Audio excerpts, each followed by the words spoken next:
The year was 2005, and the applause had never been louder. Chris Benoit, the machine, the perfectionist, stood in the middle of the ring, sweat dripping from his forehead, fans chanting his name, Benoit, Benoit, Benoit. But inside, something had begun to shift. Behind every flying headbutt, every suplex, every diving move from the top rope, was a man who was breaking from the inside out. The headaches came first, sharp, splitting pain that made him clutch his skull after matches. Then came the memory lapses. He'd forget conversations, lose track of days, even forget to return calls. Nancy, his wife, noticed it early.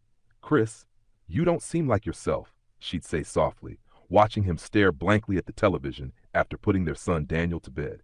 He'd force a smile. "Just tired, babe. Just tired." But it wasn't fatigue. It was damage, years of head trauma, unhealed concussions, and silent suffering that would soon consume him.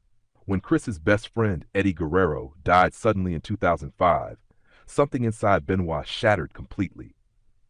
Eddie wasn't just a colleague, he was family, the brother Chris leaned on through every storm. At Eddie's funeral, cameras caught Benoit clinging to his coffin, tears soaking the polished wood. Those who were there said they had never seen him cry like that. He was inconsolable. After that day, Chris was never the same. He started isolating himself, stopped talking to friends.